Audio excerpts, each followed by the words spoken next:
I was an atheist, plain and simple. The summer after I graduated from college, I became very good friends with a Catholic, and we ended up having a ton of conversations about God, about faith.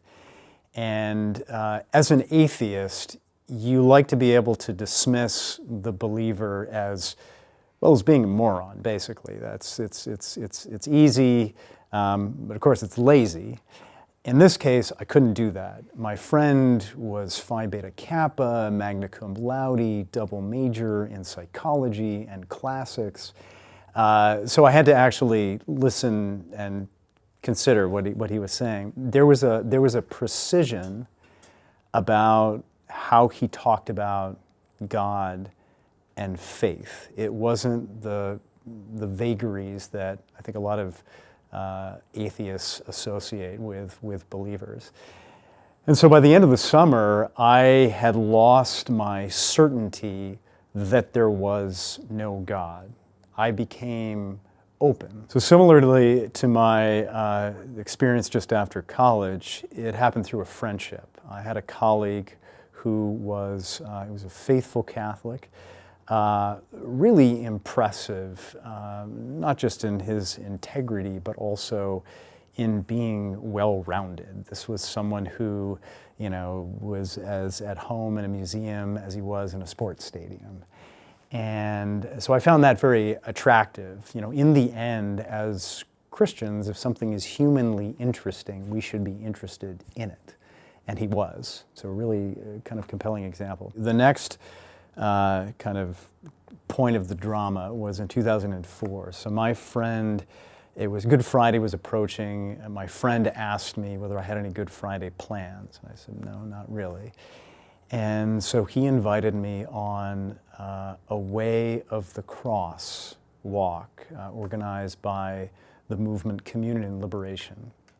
They do this all over the world. And in New York, it starts off in Brooklyn and ends in Lower Manhattan. So you're doing Stations of the Cross, singing, hearing reflections, hearing scripture, with the New York skyline around you, the river down below, with thousands of the faithful. That was extremely moving. And New York is a very secular city, and yet all these people were kind of very visible on this dramatic day. There were several things that happened on that day. It was the first time where I recognized really, viscerally, what Christ had done for me. I think seeing the Passion of the Christ a few weeks before probably brought that into sharp relief. But, he was asking me a very clear question that day. Like, I did this for you. What are you doing in your daily life for me?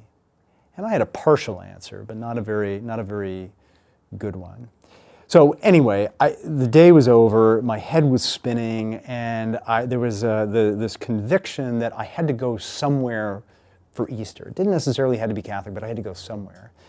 And so I had these friends who had been talking about their parish for some time, and I thought, well, why don't I go there? So I went to the Easter Vigil Mass, and if you're going to go to a Mass at any point during the year, that's the one to go to, and I was just blown away by it, by the power and the beauty of the liturgy.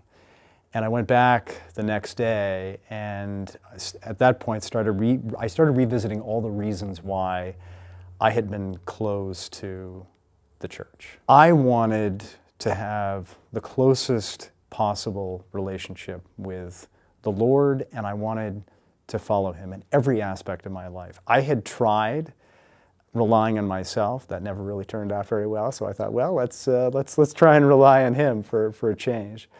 And so there were things, in the end, my conscience had been formed and informed by everything but the teaching of the church.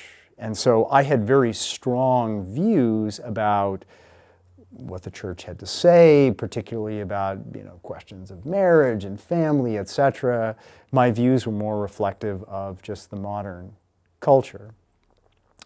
But in the end, there had to be a way that I could know, as a Christian in 2004, what are the teachings of Jesus Christ, and how do I follow them? What is he asking me to do right here, right now, as well as people that are around me? There has to be a way.